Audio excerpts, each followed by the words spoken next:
Hello, everybody. We are back. I am so excited. Split Decision, episode 3. Here we are. Is it really episode 3? Hey, we're at episode 3, bro. Wow. And Feels like episode 7,000. Here we are on episode 3, talking about something I never thought I'd talk about in my entire lifetime. And for the first time in franchise history, the New York Knicks are up 2-0 in the NBA Finals against the San Antonio Spurs. I said it earlier before we started. I have that same excitement from when the end of the game 1 of the Eastern Conference Finals, that huge comeback, the fact that they survived a potential collapse. I mean, the Spurs came back to close a 14-point lead with 3 minutes to go in that game. Yeah. Like, if Wembanyama doesn't make that insanely bad turnover, the Knicks might not win that game. If I'm being completely honest. Yeah, I mean, obviously, I think they survived. They're 2-0, 13 straight wins. Credit to the Atlanta Hawks, bro. They might be the second best team in the league. They actually took 2 against the Knicks, bro. Like, how? How did they lose? I don't know. How did they not sweep the Hawks? Going back to that game it's early. It's always early in the playoffs. You got to get your footing under you. Mikhail had to get his footing under him. Yeah. But going back to to last night's game, that Wembanyama turnover is definitely interesting because, like, you look at it, too, in that situation. If you just call a timeout, whether you're Wembanyama, whether you're the Spurs head coach, if you just call your timeout that you had in your pocket, you advance the ball. You advance the ball with a chance to tie the game. No, but doesn't a 3... Or no, at a tie game. No, it was tied. At that point? I believe it was tied at that point. Yeah, because Brunson got the foul call, made it 105. Yep. So you have a tie game with realistically a chance to go 2 for 1 and set yourself up to win. Or no, you just went 2 for 1. You just missed your 2 for 1. The Knicks missed their 2 for 1. You have this rebound. You have a fast break chance. What was it, 17.9 seconds remaining? Not a lot of time, yeah. I think there might have been less time than that if I'm being completely honest. And it's an outlet pass that, yes, is a routine pass for most players, but realistically, with that high pressure of a game, with such a young team like the Spurs, I don't know why you don't call your timeout and settle it there. Well, that's also on the coaching. Yeah, that's what I'm saying. I'm not blaming Wembanyama for that, but that's Spurs head coach. I don't know his name. I know what he looks like. I see his face in my mind. I don't know. I want to say it's Mitch Johnson. Is his name? Yeah. Okay, but again, Mike Brown completely outcoached Mitch Johnson. Either that or Mitch Johnson just showed that this is his first time here, and this, like, that's what I mean. I don't want to say the words doesn't know what he's doing, because he is the coach of an NBA team in the finals. Like, he obviously knows what he's doing, but he's showing his weakness he's never really. That's what I mean. I think when we really break it down, I think even when they just cut to Mitch Johnson on the sideline, it kind of reminds you a lot. Like, just looking at him, it reminds you a lot of how young this team is. You know what I mean? In its entirety, yeah. Like Mitch Johnson's only 39 years old. Which is crazy. That's insane. You know what I mean? And then Wemby's 22. You have Dylan Harper, who's fresh out. 20. Yeah. You have such a young team here where I think their oldest guy is De'Aaron Fox, right? Yeah. And he's 29? Or Luke Cornett now. Really? Yeah. But my point is this team is incredibly young. And with that, I think what's also playing into it is, like, don't get me wrong. I'm a diehard Knicks fan. I love everything we're seeing. But one thing we both can't deny is Victor Wembanyama is damn good at basketball. I'm in a way, like, I'm so happy we got this series because I wanted to see this. I wanted to see what the hype is, not what the hype is around Wemby, but he's regarded as the new face of the league. I want to see why. Yeah. And if I'm being honest, I mean, the other night he dropped 29. Game 1, he dropped 26. Yeah. Like, he hasn't been, like, blowing up, like, dropping 40 every night, but, like. But with that, also, what I'm saying is when you look at, like, people who really, if you look at the path of what Victor Wembanyama is more likely or not going to be, when we look at that path, like the only players to come out of the draft and win a championship and not have some type of playoff mishap young is Magic Johnson. When you really think about it, like, or at least that I can think about, like, but LeBron. You know what I mean? He went on a crazy run and he got swept by a much better Spurs team. Funny enough, yeah. Jordan had to get through the Pistons. Kobe had to get through the Celtics. Like, it happens to all of these players young. And I think Wembanyama, like we were talking about beforehand, when me and you before the show went back over his post-game press conference. And it was one of the things that I said, and I feel like a lot of people would agree with this sentiment, is the Spurs, I think it's more obvious day after day that the Spurs genuinely felt like the job was finished once they beat Oklahoma City. That was the big bad, that was the top of the mountain for them. Yeah, and they I don't want to say like, yeah, they celebrated before it was over. Yeah, and shout out Sean Marash on WFAN. He was the one who said this, and it was like there was a TikTok compilation that went around after both teams won the conference finals. And it was Wemby doing the. He's crying. He's hugging his teammates. He can't. He's holding the trophy. And then it just cuts, and it's Cat looking at Brunson. He just goes 4 more, and they walk off. Game's over. They were up by 30. It's two completely different mentalities, and that's a weakness that the Spurs have, given how young they are. That's the point. The Knicks have had their punch in the face playoff failures. Yeah, mainly that series against the why am I blanking? The Pacers. Yeah, last year, that god awful Game 1 collapse. The year before that, I'm trying to. Bro, this is such a different team than last year, though. Like, it's just hard to compare this team to. And it's not even. Year. It's not even that the main cast changed. It's Mike Brown. Yeah, it's replacing Tom Thibodeau, however you pronounce it, system of keeping the starters in for the entire game with one sub in either Deuce or Jordan Clarkson. Like, he would not have used Landry Shamet the way Mike Brown does. No, he would not have used Mitch Robinson the way Mike Brown does. This is a completely different team, like you said. And ever since this playoff run has started, this is an entirely different team from what I saw during the regular season. Yeah, and I know the regular season doesn't matter, but this Knicks team is doing something incredible. Well, I mean, historically, they are literally one of the greatest. This is one of the greatest playoff runs of all time.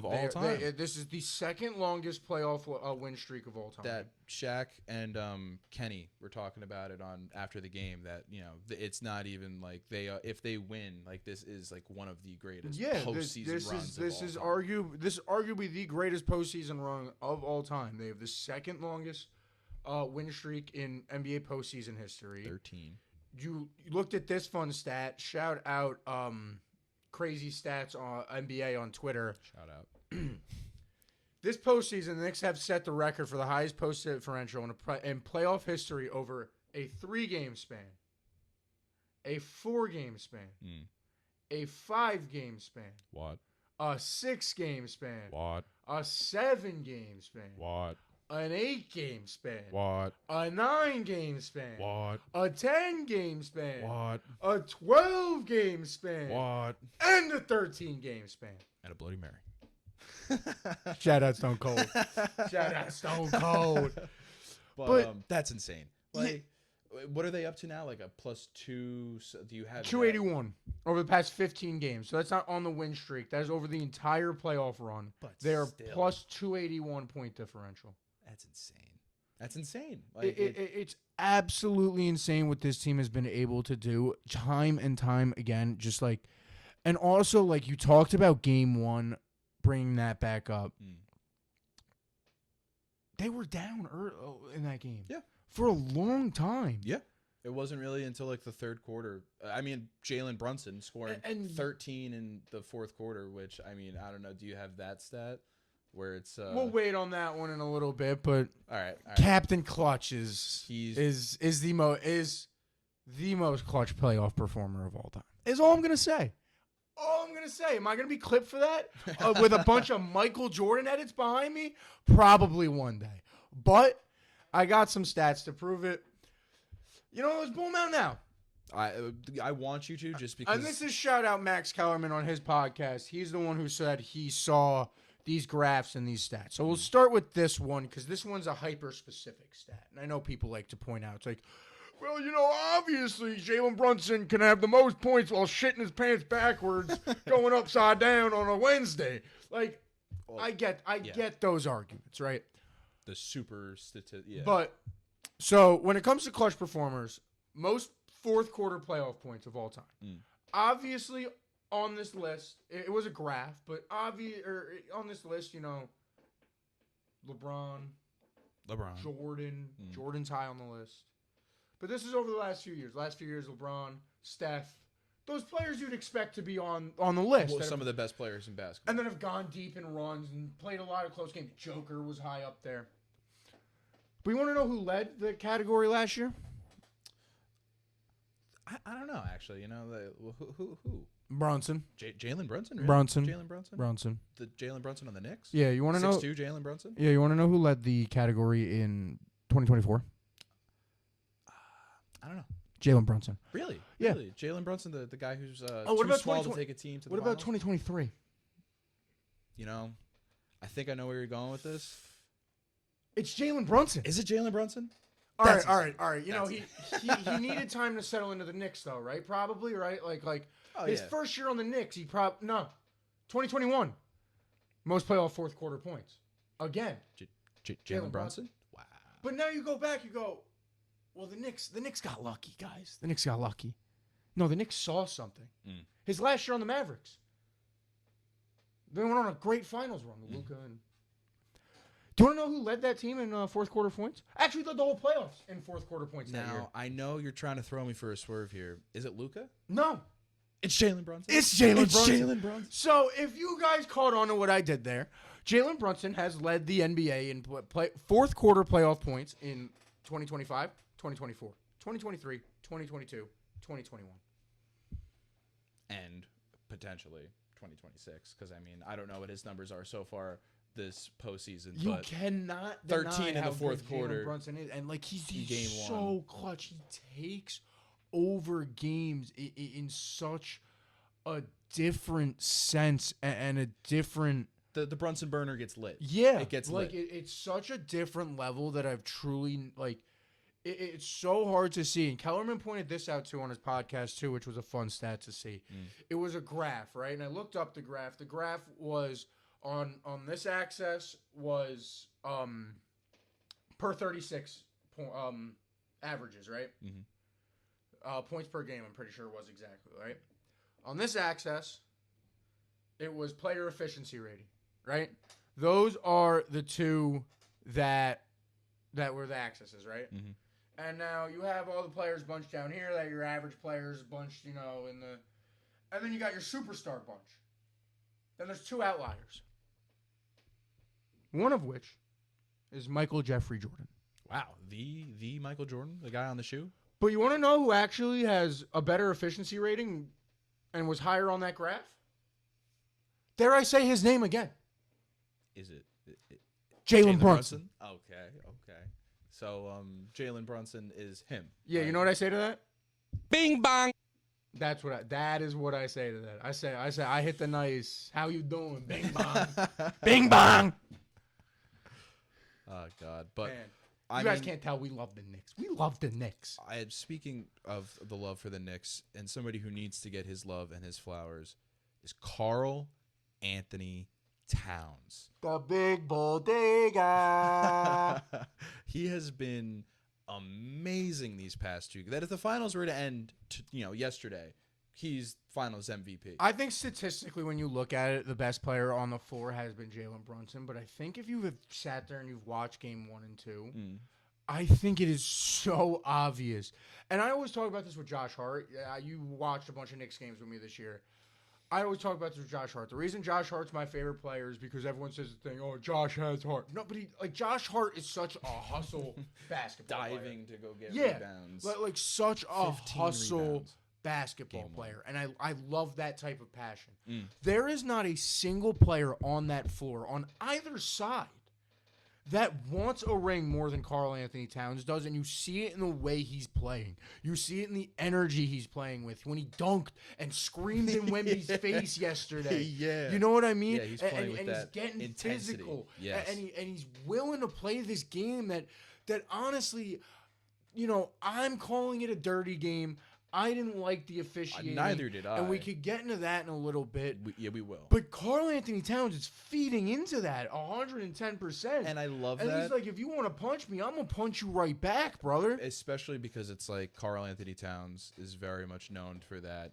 He's a whiner. Yeah. He's a complainer. He falls and flops on the ground and will look at the ref and scream, "What? Ref, foul." He tries to bait the foul a lot, but he hasn't been like that this playoffs. He's been locked in, and for good reasons. Cat's been through a lot. I don't know if you know about like his whole background. Oh yeah, with his mom and everything. Yeah.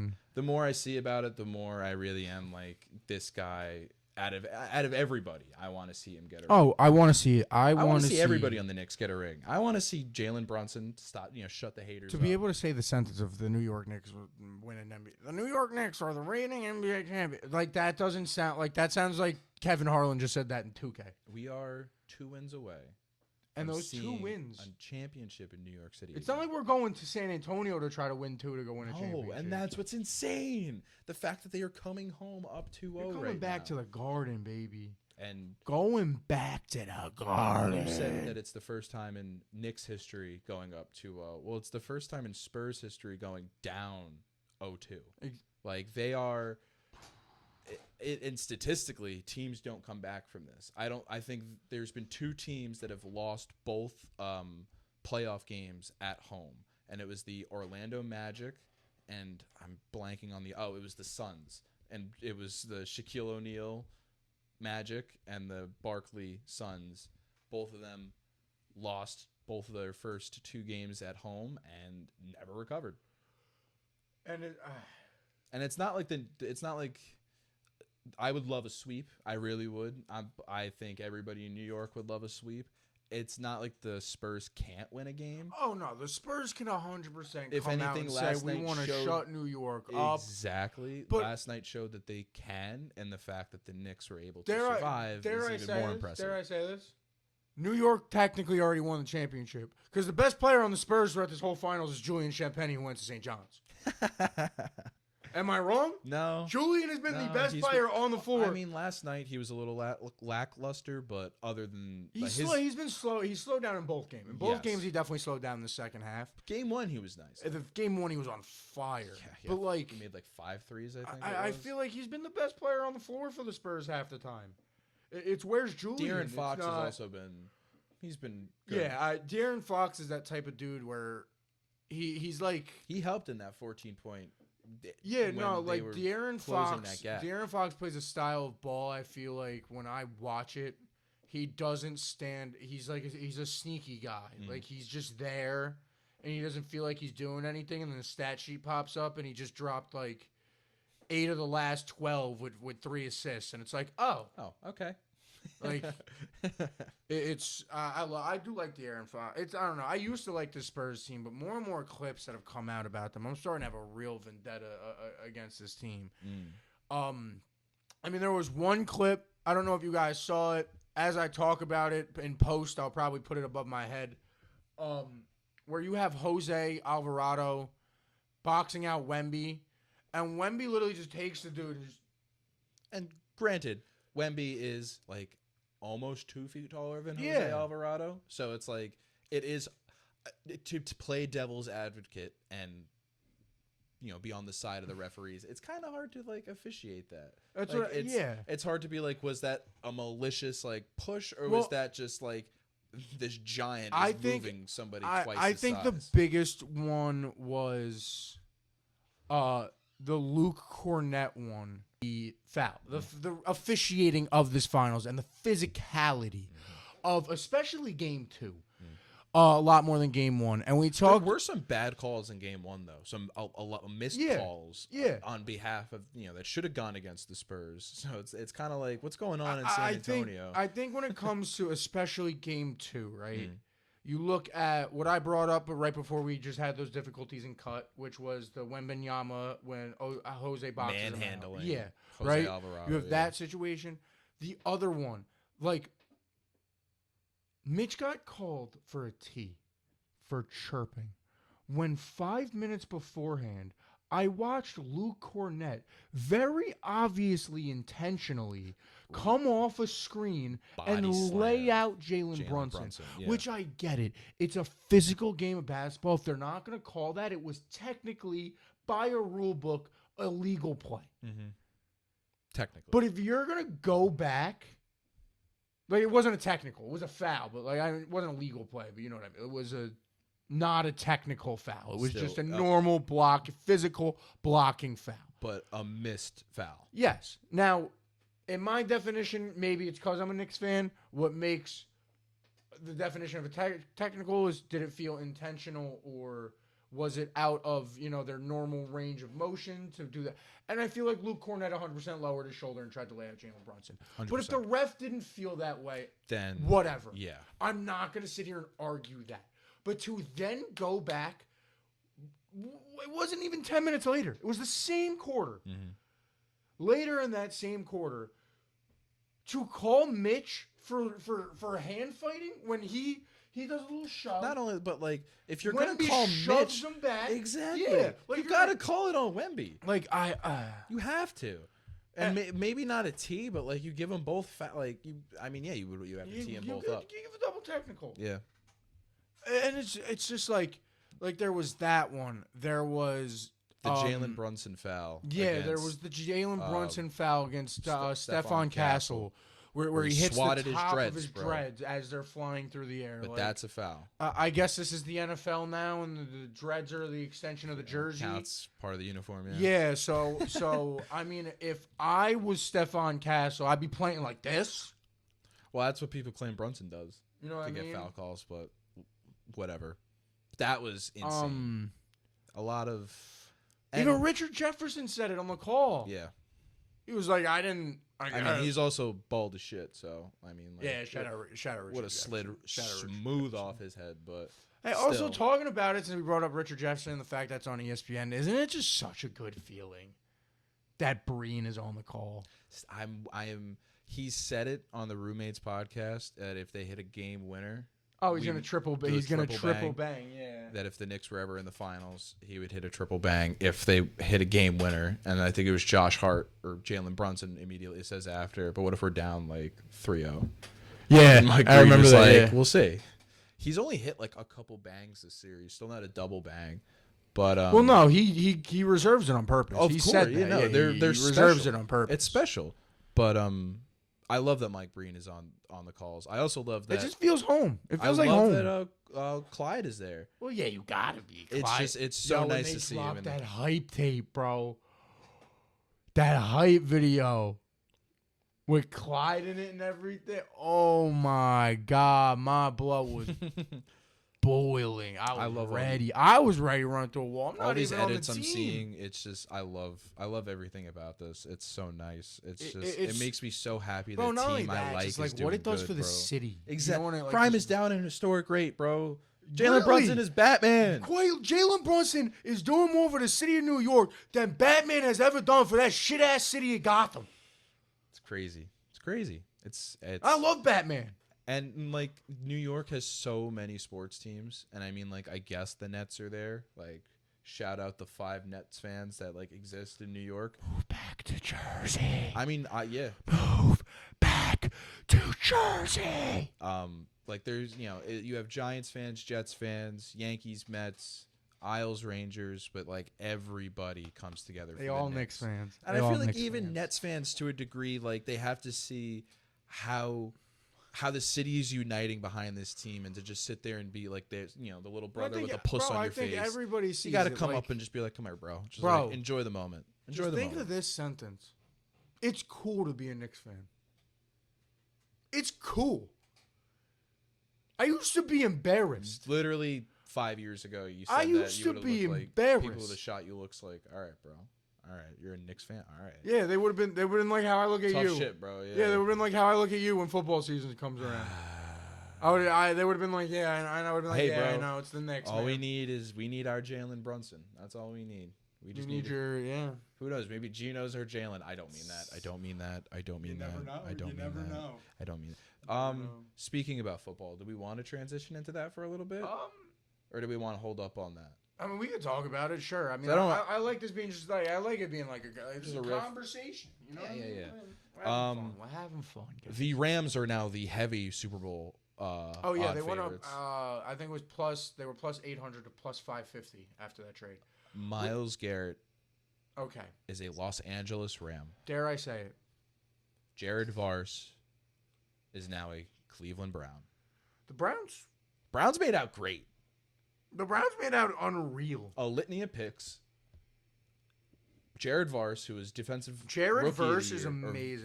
Vars, whatever. Bro, Jared Vars in his 2 years defensive, and it was NFC Defensive Rookie of the Year, 2-time Pro Bowler, not like that Mac Jones type Pro Bowler, was genuine voted in, 2 times Pro Bowler. In his 2 years in the NFL, there's only one player with more quarterback pressures than him. And it's Miles Garrett. Jared Verse is that next motherfucker. So I saw something about this, that the owner of the Browns, or is the general manager of the Browns, I would have to do research and make sure that I should look this up before I say this, but I'm not going to look it up because I don't know where I'm going to find it. But apparently that the Browns GM was talking to the Thunder GM, and that they were comparing this trade to the Paul George for SGA trade. Talking about Sam Presti. That he kind of hyped up the Browns to do this, because it's like you get a fuck ton of picks. You get Jared Vars, who's that's what I mean. You get Miles Verse. Garrett. Yeah, you get Verse. You get a first round pick next year. You get I think a first round pick in 2027. It's a first, a second, and a third. In every year, the second is in 29 and the third's in 2030. Or it's 28 and 29. 27, 28, 29, yeah. So it's a 27 first round pick, a 28 second round pick, which is still 3 picks in the top 3 rounds, one of which is next year's first round pick. Mm-hmm. Although, depending on how well the Rams do, that first round pick's going to be late. And bro, are we going to lie and say that Jared Verse is not already a bona fide star? No, he's a stud. And he's a straight up stud. In the sense of he fits the path of where the Browns are right now so much better. Who's the Browns head coach right now? They just hired the dude from Baltimore, right? Yeah, Todd Monken. Yeah. But so that's what I'm saying. Is you're in a situation if you sit here and you break down the Cleveland Browns, right? You have either Shedeur Sanders or Deshaun Watson as your starting quarterback. I think it's going to be Deshaun Watson. There's a very real chance that Deshaun Watson is your starting quarterback for the Cleveland Browns. Which is crazy to think about. But you're keeping Shedeur for a reason. Of course. Right? You have Quinshawn Junkins, who's just coming off a rookie year, who's a certified stud. You have multiple O-linemen who you drafted this year and last year who have proven to be studs. Yes. Why are you paying a 30-year-old pass rusher? Yes, he's at the peak of his prime. I am not going to sit here and argue that Miles broke the sack record, bro. Not only did he break he broke the sack record on a team that saw the 3rd fewest dropbacks out of any team in the NFL.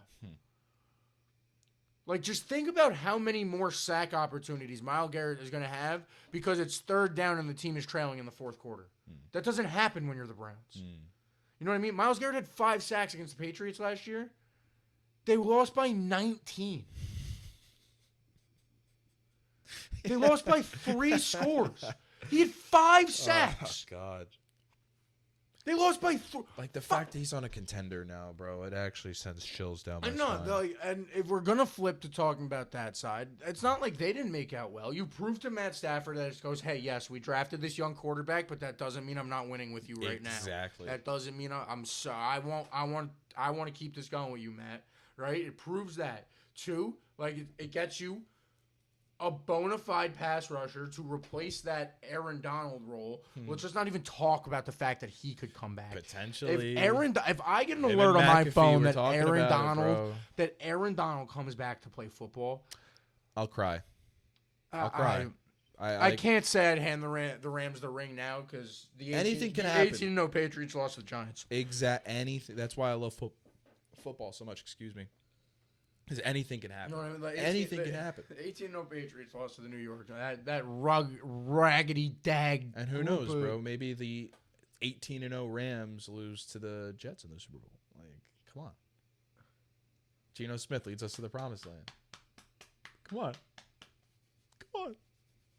It's okay. But speaking about my division, it got a little bit better. Not for my team, for another team. The Patriots picked up A.J. Brown. That's pretty big. Is that the NFL's worst kept secret, though? No. I mean, not with Rossini and Vrabel. Well, that's what I mean. I said that. I think it was a coworker I said that to.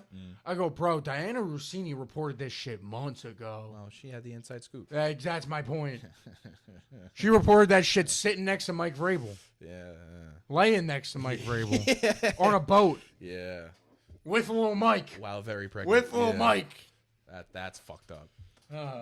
But hey, yo, Mr. Rossini, or if that's not her actual last name, if she didn't take her last name, I have no idea. Whoever you are, dude, I'm sorry. Stay up, bro. Stay up. Stay up. Don't let them get you. Don't let them get you, bro. Just stay up. Just stay up. But for the Patriots though, that is big. You give not Mac Jones. What the hell is his name? Drake May. You give him another target. As I like with Romeo Dobbs, I like to call him Drake May. You gotta just keep adding it in the middle of the Drake May. It's just like. Is that the stupidest fucking nickname in the entire NFL? But it's like those websites where they infinitely zoom. That's his nickname to me now. It's like if you catch just every year you keep adding another Drake. No, and not another even May. every year. Just if you enlarge the text, it just keeps going. It's like one of those optical illusions. Yeah, it just keeps going. That's what I've always imagined it does. But yeah, I mean the Patriots are in an interesting spot where you get A.J. Brown, great move. You have completely reworked receiving core. You got rid of Stephon Diggs. You bring in Romeo Dobbs, and you bring in A.J. Brown. Romeo Dobbs is the wild card of the success of this team. Yes. I mean, he wasn't bad on the Packers. Dare I say.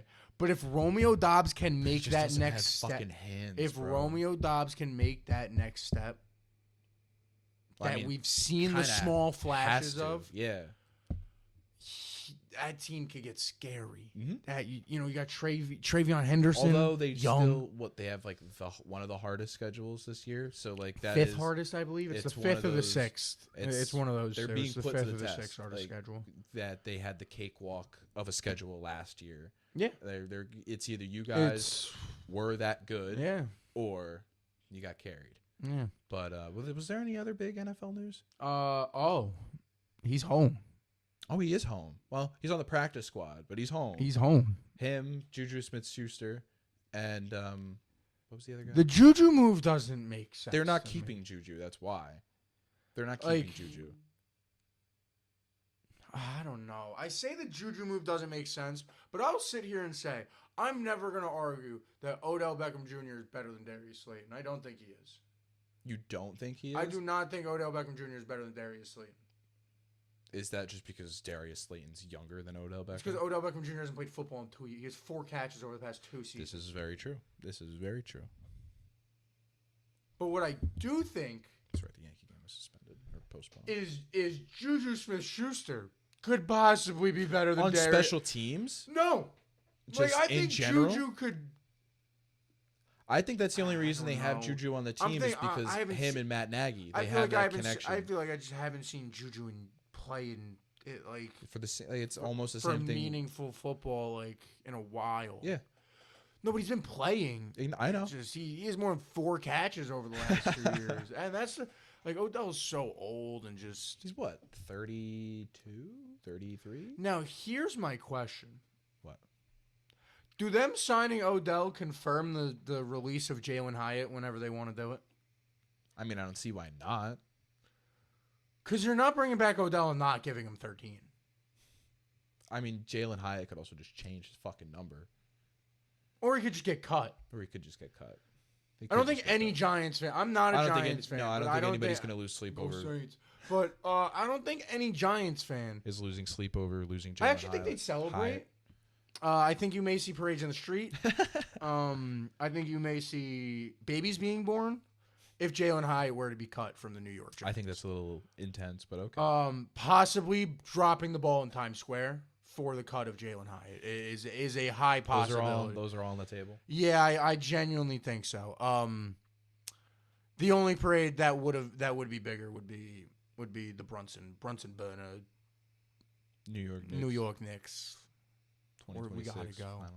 I'll get fired from all my jobs. I'm afraid. I will put that out on the internet. I will get fired from all of my jobs to go to this Knicks parade. I am so afraid to go, because it's like, oh no, if that's the way I go out, bro. There's going that's to be so worth it. Actually, millions of people in the streets. If that's the way I go out. Just trampled to death in a Knicks parade. Yeah, that's the bottom of my tombstone is trampled at 2026 Knicks championship parade. I'll take that. That means I died happy. True. You know, that means I died happy as hell. It's just like I'm just a Met because like there's that, and it's gonna be during the World Cup. World Cup. Which that's starting. I mean, we can talk about that if you want to. I know you know nothing. Whoa, go soccer. Yeah. Whoa. I could give less of a fuck. I mean, it's cool. Bro, come on. It's cool. Come on, bro. How do you not get behind it? Like, it's cool. I just said it's cool 3 fucking times. I know, but I'm not like losing sleep. I gotta watch Team USA because they're not gonna do anything. I don't have a favorite team outside of Team USA. No, but I'm watching every World Cup game I count, bro. I don't care if it's Senegal, Iceland.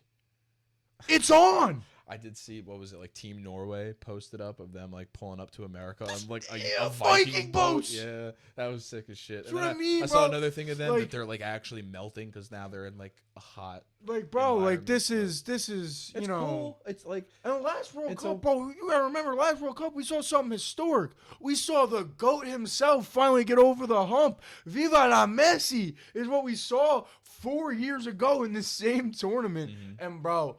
It's just like that's the thing though. It's like I don't like who am I rooting for? I don't know anybody in fucking soccer. Bro, you just enjoy the game. You know what I mean? I mean, I tend to root for Argentina because I've always been a Messi guy. Messi. I always like Messi over Ronaldo. I've always been that type of dude. I think just Messi is just a better all-around player. No, I think he's just a better all-around player than Ronaldo is. Well, Ronaldo is arguably the great. Like it's like the Jordan LeBron debate. Like, if you're going to let me compare it to you, I guess, yeah. Messi's LeBron and Ronaldo's Jordan in the sense of this. Not in the sense of, like, Ronaldo was the greatest and now LeBron's chasing him. Or you could say it's Magic and Jordan if you want to do players who are closer in time. You know what I mean? In a sense of Messi is just an all-around player, man. And I'm not going to talk like I watch every, I don't watch... Especially Inter Miami with Messi at like 38. Like, I don't be watching normal soccer anymore. Like, I don't be watching... Like, I used to in high school a little bit, watch some Champions League here and there. I'll still turn it on here and there. But, I live in the U.S., bro. English Premier League's on at like 4 a.m. Yeah, no. So, like, I'll keep up to date with it, but I'm not watching matches. I'm not trying to, like, poo-poo it. Like, yeah. It's cool. No, but that's what I'm saying. So, like, maybe people in the comments... sleep over World Cup. Maybe people in the comments are going to be like, oh, this dude's idiot. Why is he L talking, take, bro. L take by Vin, whatever. But, like Messi's that, like, all-around dude where he's just, like, the best player on the field at all times. Yeah. Where, like, Ronaldo's... Ronaldo's arguably the greatest I've seen enough Messi scorer edits, bro. Yeah, okay. Of all time. Okay. But... I always like watching Messi, and then you got all these young guys now, like that I don't even know, like the dude from Spain, his name's like Lamont or something like that. He's nasty. Mbappe is still the dude, but he's not young anymore. That's what I mean. Like Mbappe, that's where we're out of touch on it. It's like Mbappe. I remember Mbappe being young, and then I blinked, and it was like, oh, this dude's a vet. Like he's kind of old, bro. But yeah, World Cup's coming up. That's exciting. But you something did get postponed tonight. You brought it up, and we got to talk about this. Very importantly, because there's somebody on the counter behind you that is already injured, and now his buddy is injured. And Aaron Judge What was it? 6 to 8 weeks? Yes. Was the expected So time? he has a stress fracture in one of his ribs on his right side. He's on the 10-day the 10-day IL as of right now, but he's already missed about a week of baseball. So add another 7 to 8 weeks to that, and he's going to be reevaluated. The huge thing is because they kept talking about it a lot on WFAN. Shout out WFAN. He avoided this thing called thoracic outlet syndrome. Do you have any idea what that is? I have no clue. Would you like me to tell you? Go ahead. I have no clue what that is. So it's a condition, and it's caused by the compression of nerves and blood cells in the space between your lower neck and upper chest. Okay, that's terrifying. It's very terrifying because the response to that is immediate emergency surgery of potentially removing one of his ribs, and it would be one of his upper ribs to relieve that compression, because what that does is it restricts blood flow. It can cause a blood clot, and with whatever side it's on, close to the heart, it can get in your lung. It could derail a person's career. Let me put it this way about the Yankees. So the fact that it was only a stress fracture, is amazing. Let me put it this way about how I feel about the Yankees getting injured. Get it over with now. Exactly. Be healthy by October. Mm-hmm. I think I've made this very clear in the 2 episodes on this show, and in my however many episodes I am in on the Lock Show. Couple. At least 4. I don't worry about the Yankees in the regular season, and I haven't for years. You don't have a reason to be, if I'm being completely honest. I don't. Other than I watch. When Judge I try to misses figure a out huge amount of time. That's what I mean. Judge's missed time throughout seasons. It's when he misses like months is when it starts to become an issue. And like the only thing I can point to is 2023. Yeah, but and like the fact that this has happened now, the fact, like I said, he's missing 6 to 8 weeks, and he's already missed a week. I'll watch my regular season games and evaluate, just to know see what's going on. Yeah, just to know what we need to know that. Oh, God forbid we put Camilo Doval in the game this season. Mm-hmm. You know what I mean? Just blow a game, yeah. But besides that, Bednar's the streakiest player I've ever watched pitch a bait. We need to do Bednar will have the worst 3 games of his life, followed by the craziest 3 saves I've ever seen. Yep. It makes no sense. It doesn't. Shout out Timmy Hill though. Shout out Timmy Hill. Shout out. Sinker is insane. And like the starting rotation's there. The starting rotation is there. They just all need to be healthy at the same time. We have still. God forbid the baseball gods bless us and let us get at least a day of Max Fried and Garrett Cole I'm glad you brought up in Max the Fried. same rotation. Yeah. But we still haven't seen that, and he's coming back soon, right? Yes, he's sidelined with the bone bruise. He's to undergo imaging in the next couple weeks to determine when he can start pitching off of a mound. So that's great. It is great, that is good. That but we're he's still not. He's still not throwing. We're still not there. And again, like you just said, we have yet, since the addition of Max Fried, him and Garrett Cole. Here's where I'm not worried. Yet to pitch together in the same rotation. Rodon. Well, his last outing was good. I'm just talking about injury. Right. I'm just talking about injury wise. Okay. Rodon and Cole both came back earlier than the expected timetable given to us. Yes. Like Cole was supposed to be back like now. Yes. Like this. Like Cole was supposed to get his first start like this week on the timetable. It was also they needed. I don't want to use the words rushed up, but I mean with Fried going down, they needed it with Rodon, but Rodon was also ready. That, and we thought that Elmer Rodriguez, we thought that he would be ready to take on that load. Which, but obviously he wasn't. I don't know. I don't know if Elmer. I don't know. Early. Like that's how I don't know if Elmer's not ready. I just don't know if he was ready for the load hand. Like you know what I mean? The amount of pressure. So he wasn't ready.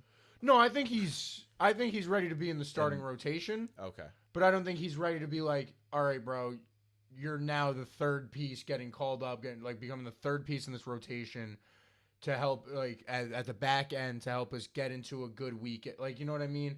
That's where they were That's a lot of pressure. Yeah. Like he can pitch in a game, but can he be that guy where it's like, all right, you need to win this game so we win this series right now? I do think if you're going to take a risk on a pitcher at this point with where we are with relief pitchers, however you say his name, Delarange or whatever he is in the minors. Oh, Legrand. Yeah, Legrand. So I'm glad you brought him up. He's been moved to AAA. He's been moved into the bullpen because we want him up. And we want no, that's what I'm saying. Either as a closer he's been doing well as a relief pitcher in his first few appearances. So if you're gonna do anything with a pitcher now, I think that would fucking be heat. He throws. Yeah, he's dirty. I watched a couple of his spring training starts. He's but nasty. I think that would realistically be the move. But I mean, you look at what's going on. We just had Wells also put on the IL, so they're gonna have to call back up Escara. Yeah, because they and just we're called gonna get up some really interesting it's catching Escara, rotation. and it's gonna be this guy Ali Sanchez. Never heard of him. I have no idea what he's like. You know, I wasn't paying attention to him that much in the minors. I appreciate Escara, especially after finding out that a few months ago he started learning how to bat righty. Yes, he's trying to become a switch hitter. So any type of effort like that to be like, okay, I could recognize what this team needs. I'm willing to step up and try to fill that hole and learn how to fill that hole. Makes me really like him as a player. Mm-hmm. He just can't hit the ball. Neither can Wells. I mean, now they're gonna. The Yankees are a top-heavy lineup, and So that's it's why. just, That's why no Judge does scare me. The 7-8-9 is just not great right now. McMahon had his heater. He did. Volpe is Volpe. You know, you got your bet every week or every time. I mean, I know I do, but Volpe. All right. Volpe's been losing me money. Yeah. And shout out to Anthony Volpe. This is why I make that bet, because if I'm losing money, that means Anthony Volpe is playing well. I won't go that far. It means Anthony Volpe's making contact with the ball. Getting on, but Don't even say getting on base. Because it could still be a fly out. Yeah. Last 2 games, I lost all my bets, but it was he went over. He's 0 for 6 in his last 6. Jesus. Oh, actually, he did strike out yesterday. I just missed it because I was too focused on the Knicks game. He striked out on 3 straight fastballs down the middle by a rule. Oh my God, bro. Oh my God, Vin. I didn't watch that Yankee game either. Thank God. I'm showing you the clip after this, bro. Great. I'm showing you the clip after we're done filming. Bro, they are 3. I mean, they're heaters. It's Chapman at the end of the day. You know what I mean? Like, this is a roll, this Chapman. So, like, they're heaters. It was like a cutter, or I think he goes sinker, fastball. Bro, but they were all, like, down the pipe. Where I saw the third one, and I go, how do you not, like, try to swing at that, to, like, try to foul it off? Like, you're taught an 0-2 count to swing at anything close. No, just watched it go right down the pipe. It was crazy. Nice. Awesome. Good shit, Volpe. But, yeah, we got, with the Judge injury, though, we have Jones being called back up. So that's nice. Which I love seeing Spencer Jones. Yeah, get your time. More like, this is professional at bats. Yeah, this is what I always liked using Spencer Jones as was especially last year when people were calling for him so heavily to be called up. When last year we had no room for him. This year we have room for him with now Dominguez not being here, him being injured and called down. He's starting his minor league rehab soon. Yeah. He's expected to DH. He's expected to return mid-June. Yeah, that's his timetable. That could always change. So that's what I mean. Like the fact that with the absence of Dominguez, and now we had the room.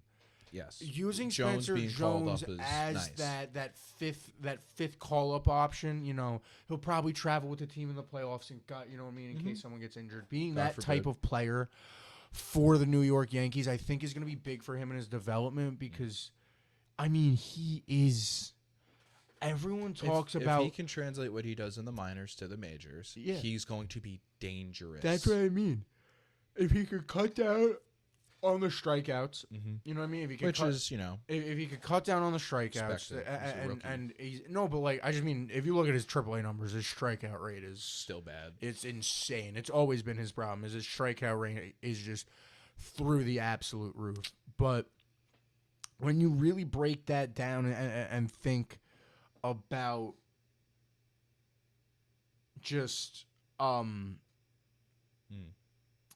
how you can develop by just seeing the major league at bats and like just getting the bat on the ball more. It's okay. I mean, yeah, the Like, other night, his first at bat, he had a nice base hit. That's what I'm saying, and that's what it was nice to see. And Booney I has said it. I don't want him to hit it out of the park. Yeah, Not yet. Booney has said it a few times in a few press conferences. It's like Spencer's been doing a good job at taking a deep breath in these major league at bats and just trying to just get the bat to the ball and don't worry about the result. If it's a fly out, it's a fly out. If it's a ground out, it's a ground contact out. Is still contact. But get the bat to the ball, get that right launch. Like once you get the bat to the ball, we can fix the launch angle. We can fix as long as you have a good exit velo and you're getting the bat to the ball, we can fix the launch angle.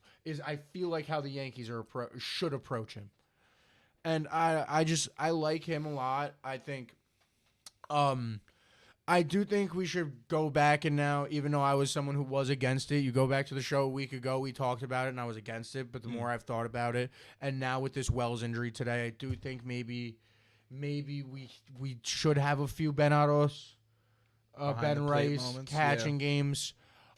Just out all of these right there to play first. Just out of necessity. Spencer Jones is a DH. Yeah, that's what I mean. Like just out of necessity. You can have Cody, Trent, and then you can either have Jose or Ahmad in the outfield, or Jones. Or Jones. But I'm just trying to think of like the potential lineup, like because then you'd go. All right, let's just say hypothetically we go Jones, Grisham, Belly in the outfield. That order. Right. First base, Paulie. Second base, still Jazz. Shortstop, depends on the day. Either Volpe or Caballero. Yeah. Third base is either McMahon or Rosario, and then behind the plate would be Wells. Yeah, and then Wells, Rice. And then you DH Cabby or Volpe. Yeah. Or McMahon or Rosario. Okay. Yeah. You're not DHing Ryan McMahon. Why Please, not? No. Yeah, no, fuck that. He's got an amazing glove. His bat is you DH Caballero for the base, not because he's a great hitter, it's because of the base running. You DH Volpe because I don't know what, I maybe got eye surgery as well as shoulder surgery this offseason. Maybe got LASIK or something, and they got that Jameis Winston surgery. Seeing the ball out better, yeah. But a lot of walks. That man's walking a first a whole lot this year. Not bad though. No, I'll take it. Get that on base percentage up. And then, I mean, we were at the Ahmed Legacy game. I wish I was there. I was at the Ahmed. I know I was at the Ahmed Legacy game. It was a great game. You were at the McMahon Legacy game. Yes, I was. That I counted him out. I said that, I'll sit down. It's Ryan McMahon. Launched one. But you know what he hit you with? Smacked your ass. Smacked my ass is right. But yes, I mean that's pretty much it on the Yankees. Lost 3 of our last 4. Lost to the Red Sox the other night. Which that was a huge blow. Off topic, but we're on the sport. Shout out St. John's baseball, baby. They've been going off. I just want to give them a nice shout out. They are currently actually. Let's go check the score. I have no idea about college baseball. That's all on you, dude. Barely know college football. Bro, you think I watch college baseball? I found out St. John was doing good. I was like, word. I didn't expect you to. It is currently 0-0 in the bottom of the first. Oof. But St. John's upset number 10 Florida State to advance through their regional. Now they're in playing the Bama? Yeah, they're playing Bama in the Tuscaloosa Super Regional. Hopefully St. John's could get going. Shout out my Johnnies. I passed the house on the way home from work today. It was all UConned out, UConn grad. You know what I did? Scream, "Go Johnnies," as I passed that douchebag's house. Yeah. Screw you, Dan Hurley. I can't wait for Johnny's basketball to come back, man. It's the only time I get to go to MSG to watch basketball. Oh, well, yeah, because, God forbid a normal human wanted to afford to go to the Knicks finals game. I'm not even talking about a finals game, bro. I'm talking about a regular season game. Let's look it up right now. It's cheaper to go to MSG West, as Joel Embiid would call it. It's cheaper to go to Philly to watch a Knicks game. It's cheaper to go to Brooklyn to watch a Knicks game than it is MSG. It's cheaper to go to Brooklyn and drive home half the time.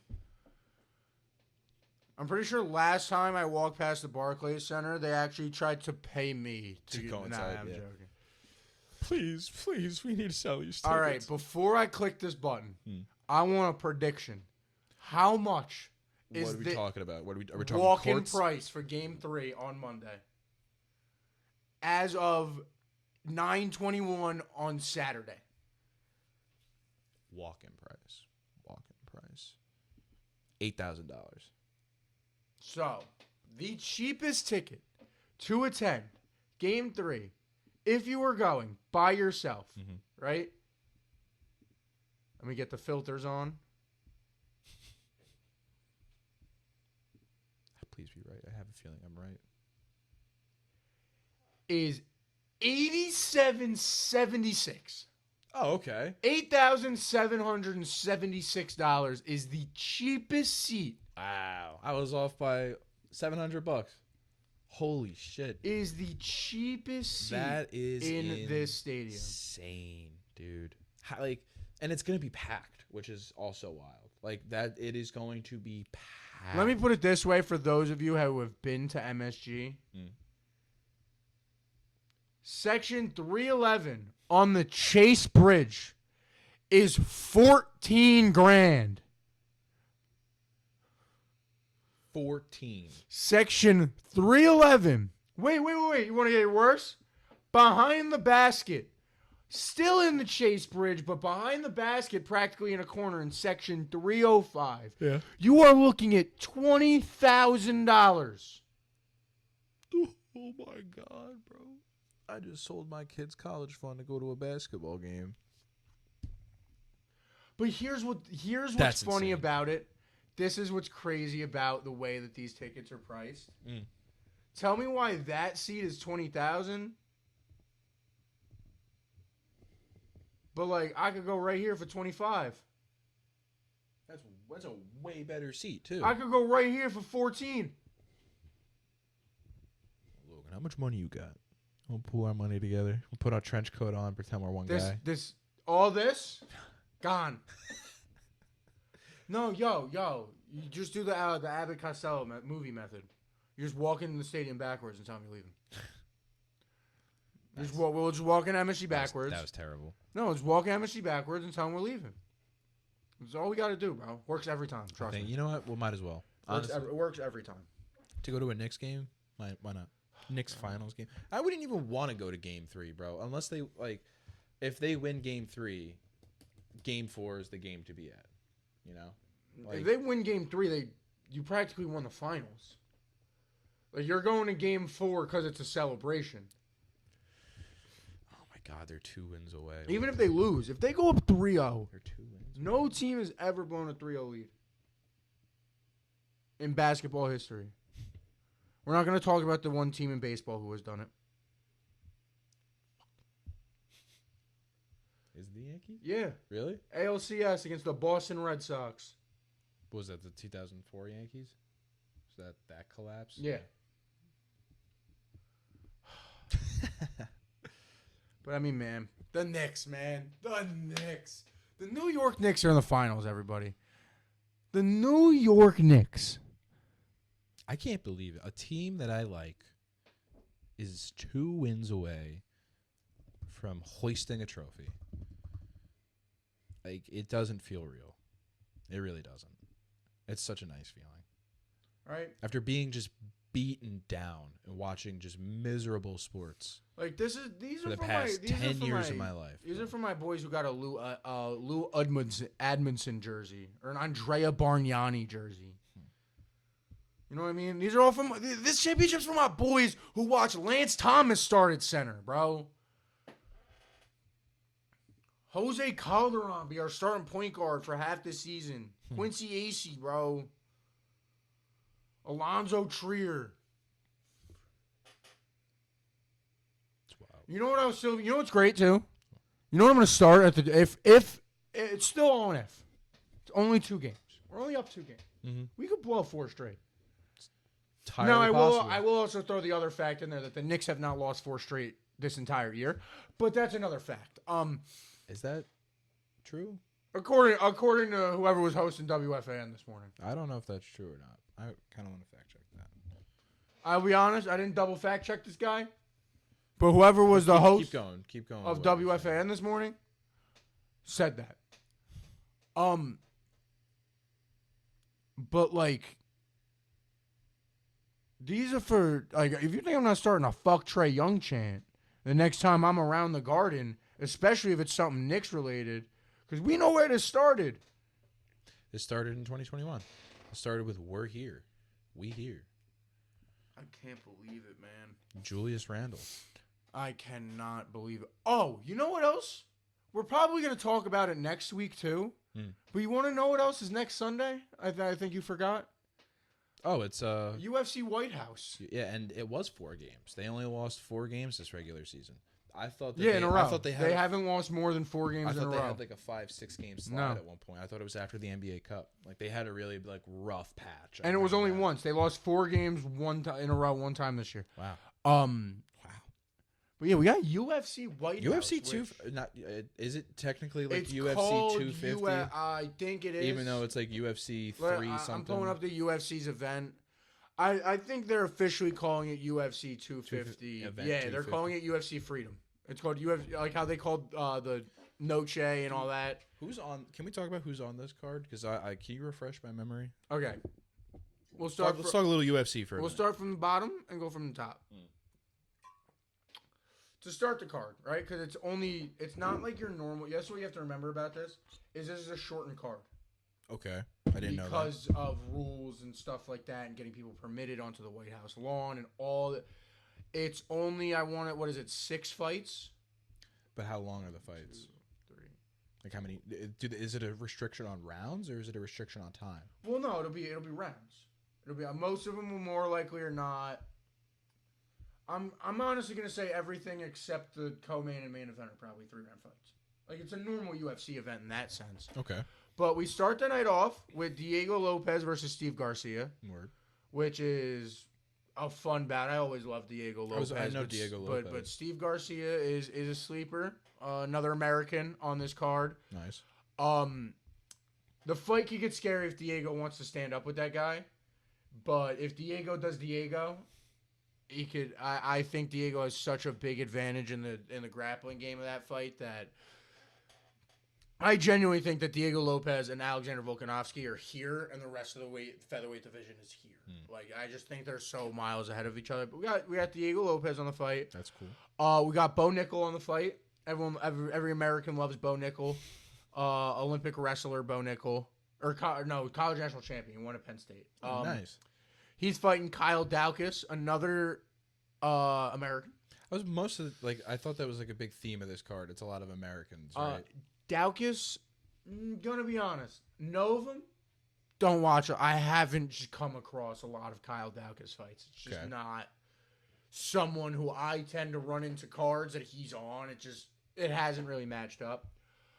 Now this is where we start hitting the heavy hitters. Your boy, Mauricio Rufy. Hell yeah.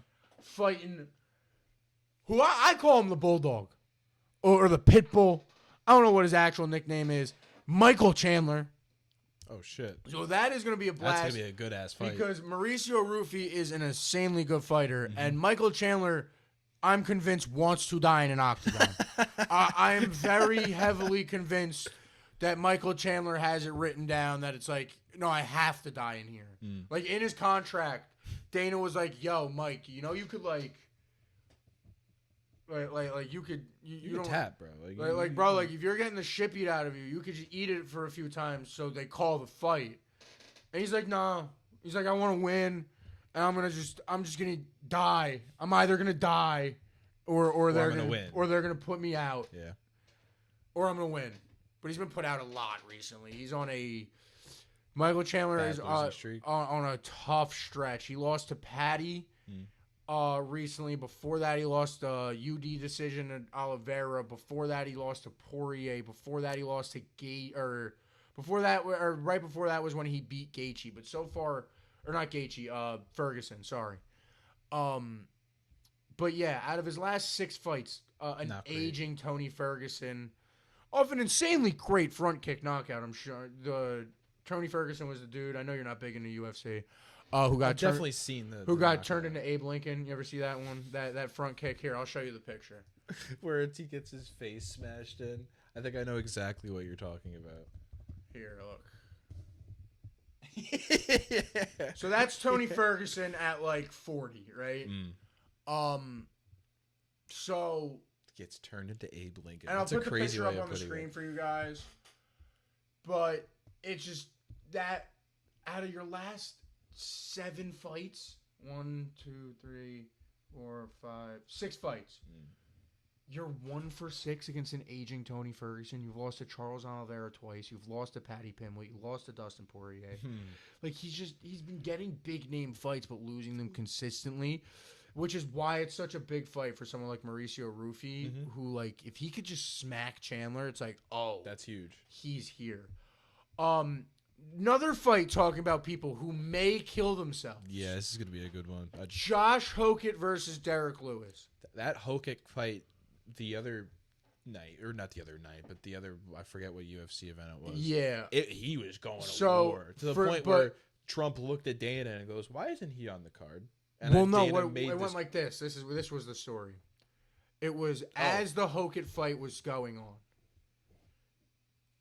Trump looked at Dana about Derek. Yes. I said it wrong. You know, he does his why isn't he on this card? Why isn't Derek Lewis here? I love Derek Lewis. Great Why is he not here? All right, we gotta stop. We're gonna get demonetized. No, you're left for under. It's called comedy, people. Oh, but and then as that happened, Josh Hokett just was beating the living shit out of Curtis Blades. Yes. So that'll be super while that was entertaining. happening, Dana calls Derek and goes, "The president wants you on the White House card." He goes, "Why?" The president's asking why you're not on it. Derek goes, "Politics." He goes, "Well, you want to be on it?" He goes, "I'd be honored." And then in the hospital, in the ambulance on the way to the hospital after the Hokett fight, Dana asked Josh Hokett. Now, for those of you who have ever gone back and watched the Log Show, which is about 4 people,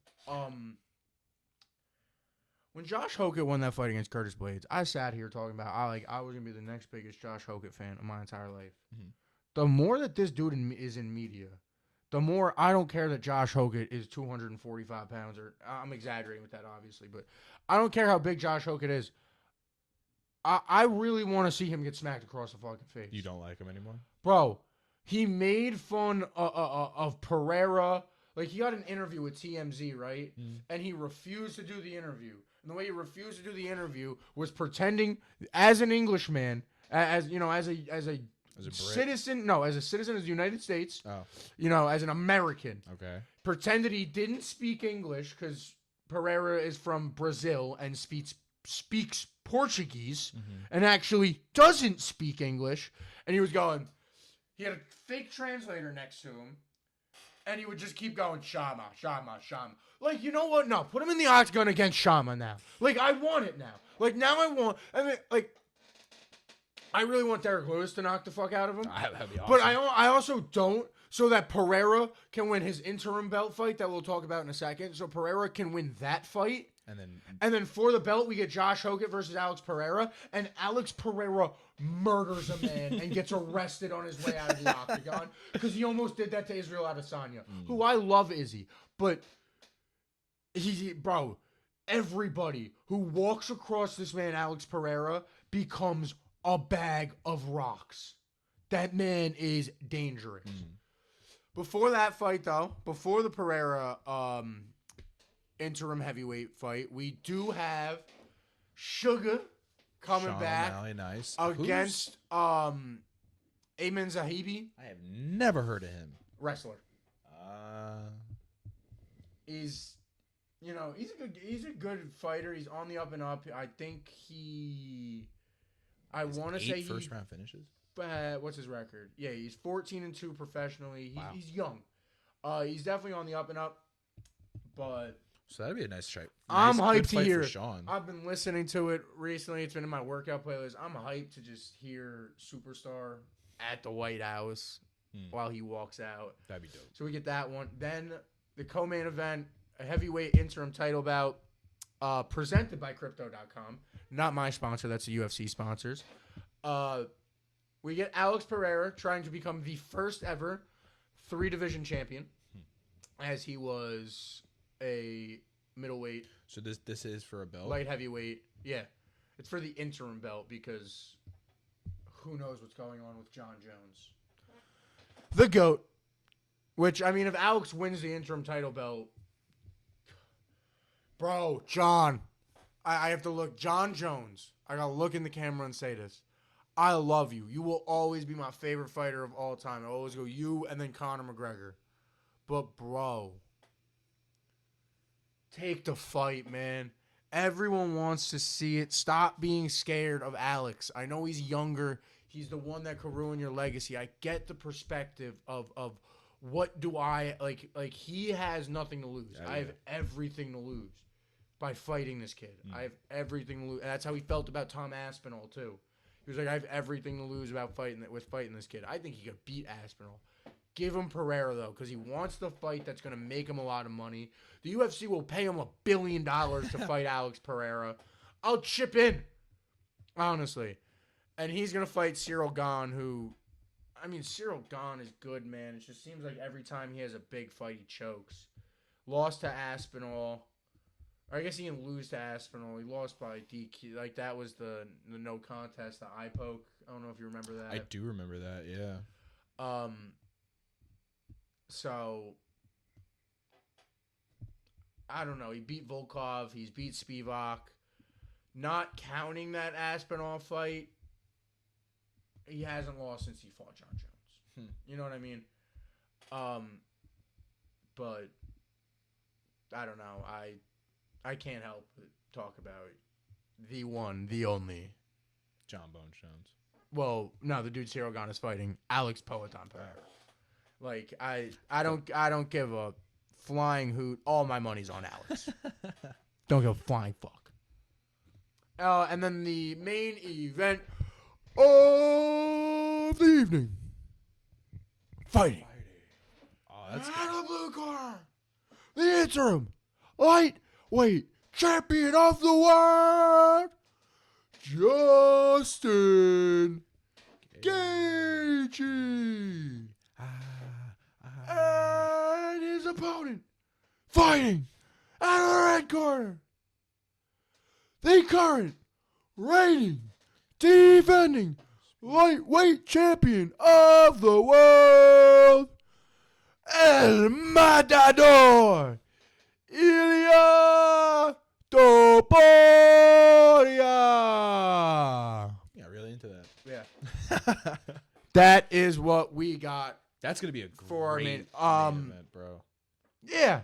I like Gaethje a lot. Yeah. I mean, I'm saying prayers for him. Yeah, I'm not a huge. I feel the same way about Cyril Gane. Fucked up. That I feel about Justin Gaethje. Like, I think Justin Gaethje's a great fighter. Yeah. I love Justin Gaethje. I don't think he's winning that fight. Ilia Topuria is the scariest man on the planet right now. Ilia Topuria and Alex Pereira are the two best pound-for-pound fighters on the planet right now.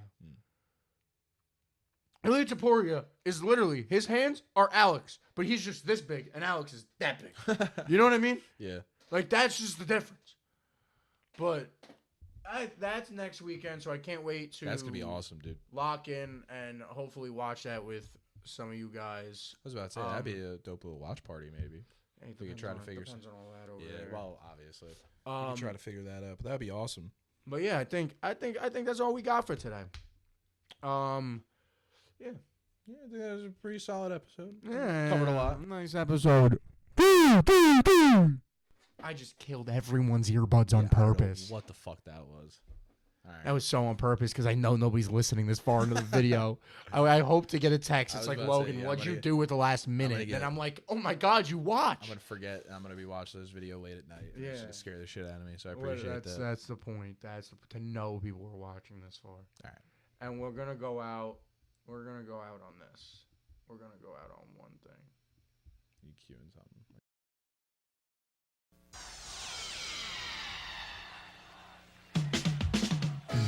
We are the New York Knicks. We are the New York Knicks. We are the New York Knicks. We are the New York Knicks. Say go New York, go New York, go. Go New York, go New York, go. Say go New York. Peace out, y'all.